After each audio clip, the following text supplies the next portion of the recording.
everyone. Good afternoon, everyone. Love you all. Hello, Mary, and hello, Matthew. Hello, Christopher. Yep. Ged, we have some questions for you. But firstly, how are you today? I'm really very well. It's a gorgeous sunny day here in Melbourne, and I'm very happy to be here. And now it's over to Matthew with the first questions. Thanks, Matthew. What do you think of changing the name of your electorate from Batman to Cooper? Well, this is something that I campaigned for from the very beginning when I was elected back, nearly 1 year to the day. We think that the seat was named after a man who did a great disservice to our Aboriginal community, and that it was very important for us to change the name from someone that we didn't really hold a lot of respect for to someone that the community holds a great deal of respect for. So William Cooper was a great Aboriginal activist, and he did a lot of really wonderful things for the Aboriginal community and for our First Nations people. He also ran a petition against the Nazi persecution of the Jewish people here in Australia, which is something that nobody else in the world did. He stood up and said that it was wrong what was happening in Germany during the Nazi occupation. So he's a really great activist, and I'm really very proud that the seat's going to be called Cooper. Just to add to that, we have some members of William Cooper's family living in the electorate. Uncle Phil Cooper and his family are very much a part of the Cooper community, and I'm very proud to say I know them very well and are friends with them. Why do you choose to become a Labour politician, not a Liberal politician? Well, that is a very good question. I was a nurse for the majority of my working life, and I was a very good union member. So I guess you could say from the very start I was in the Labor movement, and we know that the Labor Party is the party of the Labor movement. And for me, there's a very important speech made by a Labor Prime Minister called Ben Chifley, and he made a great speech called the Light on the Hill speech. And in that speech he talks about the main aim of the Labor Party being simply to make people's lives better. And that's what I want to do as a politician, and I believe that's what the Labor Party does. What is it like being in Parliament during question time? Well, that's a good question too. It can be really chaotic, very noisy, but it's also a very important part of the parliamentary process, because that's where the opposition gets to hold the government to account publicly. So we get to ask the government very hard questions about their policies, hard questions about the way they're governing the country, and it's an opportunity for us in opposition to highlight where we think the government may be letting the people down. It's also an opportunity for the government to say what they think they are doing very well and to highlight the areas that they are delivering for the Australian people. So whilst sometimes it might seem noisy, it might seem chaotic, it's actually, I think, a very important part of the democratic process. And I'm up next.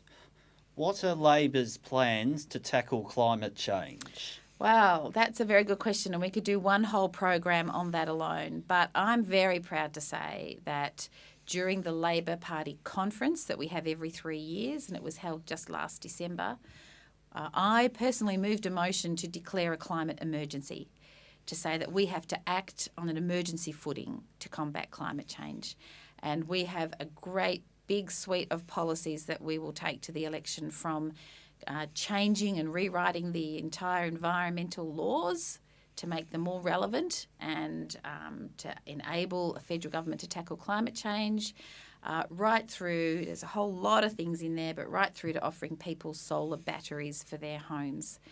I believe we have a fantastic climate policy that is going to affect the entire economy, from things like making sure we get electric cars, not combustible cars, that our manufacturing sector is clean, that we have plenty of money to help companies change polluting practices and become clean companies, to move away from coal-fired power, because we know that coal is one of the greatest contributors to pollution and climate change, but also to look after the workers who work in those industries and who might lose their jobs as a result of climate change. So we've got to look after the workers and their families as well, and we have policies for all those things.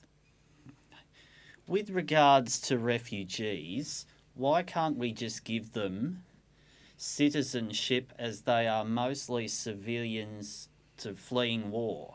It's a good question, and I think that's one thing where this government has really let this country down, is that it's forced refugees to linger without any resolution of their refugee status or their protection status for years. So if Labor is elected, we will not have any temporary visas. If you are found to be a refugee, and we're going to try to do that assessment in a very shortest period of time we possibly can, then you will be given a protection visa and you will be able to stay in the country.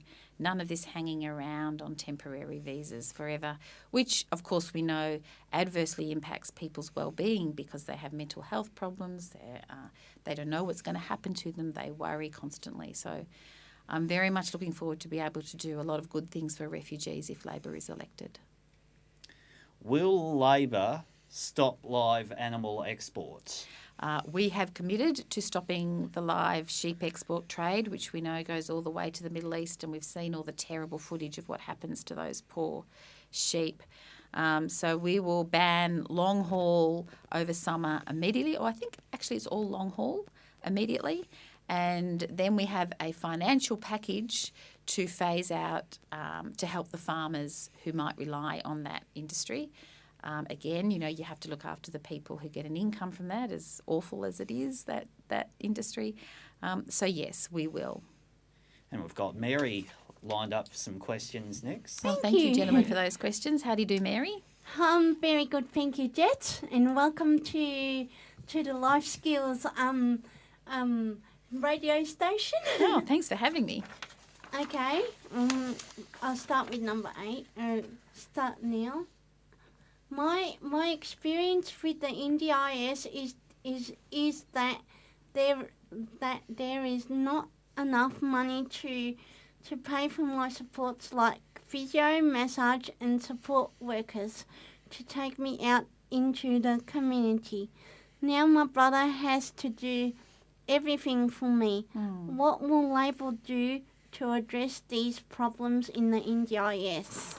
Do you know, Mary, your story or your issues there are very, very common. It's one of the commonest things that I deal with in my electorate is problems with the NDIS. Whether it's getting enough in your support package to help you live the life and do the things you want to do, or if it's things like trying to get your house adjusted for a wheelchair or for people that might have mobility problems. People are waiting sometimes 2 years. It's very hard to, what we say, navigate the system. Do you know what I mean by that? To work out who to talk to, how to get your package. So I just want to say in the first instance, my office is there to help anyone who's having trouble with the NDIS. You can ring my office and we have wonderful people in my office who can help with that. Secondly, if Labor is elected, we know there are lots and lots of problems with the NDIS. Linda Burney is going to be the minister responsible if we're lucky enough to be in government. Linda will be the one looking after it. Yep. And she has given a very firm commitment to look at all the problems. Right. What do you like to do in your spare time? Well, I have a very beautiful 3-year-old granddaughter. So I like to spend as much time with her as possible. And I like to spend time with my children and my partner. The thing I like to do most is to have them all over for dinner, have a nice glass of wine and a nice chat. That's what I like to do most. Okay. The last one is Canberra as boring as everyone says? What are your top 3 suggestions of things to do in Canberra apart from visiting Parliament House? No, I think Canberra gets a bad rap. It's really not that boring. It's a lovely city and there's a lot to do. So did you ask me my top 3 things to do? Yes. So, for example, I reckon if you go to Canberra, everybody has to go to the Portrait Gallery or the Portrait Museum. It's absolutely beautiful and there's always wonderful exhibitions there. Yeah. They, after the terrible fires, I don't know if you remember, but there were fires that came through Canberra a few years ago. Yes, the Black Saturday and Yeah. stuff. Yes. They've built the most beautiful arboretum, which is like a botanical garden of hundreds of different types of trees. Right. That's a beautiful place to go and visit. And Right. It's a nice drive Right. there. What else do I like to do? Well, Canberra's got very good restaurants. It's got Lake Burley Griffin, Yeah. which is beautiful, and you can go for a walk or a run around the lake. It's got Lovely. beautiful Yeah. gardens. It's not that boring at all. It's actually a really lovely place. Okay. And it's back to MASH. And we've got Matthew up next for the last question.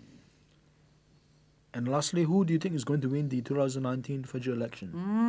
Well, it's very interesting, isn't it? Because if you just look at the state elections, we had Labor win very well in Victoria, but then we just had New South Wales hold on in New South Wales.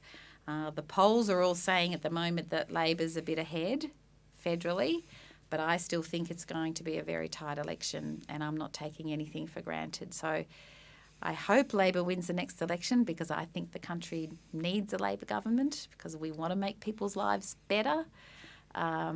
But, you don't take anything for granted, do you, Matthew? You never know. Scott Morrison will win the election. You think so? Yes. Oh, well, there you go. Yeah. I think We all love you, Mr. Prime Minister. If you are listening, we all love you, and please help us. From Mary. And that is Channel L for today. Thank you to Matthew and Mary on this special federal election show, and to our guest, Ged Kearney, for coming in for us today. Well, good work, guys. Thank you. Thank you for having me. It was really wonderful. Yes, and that is Channel L. My name is Christopher Mash, signing off. Bye, everyone. See you all next time. Bye.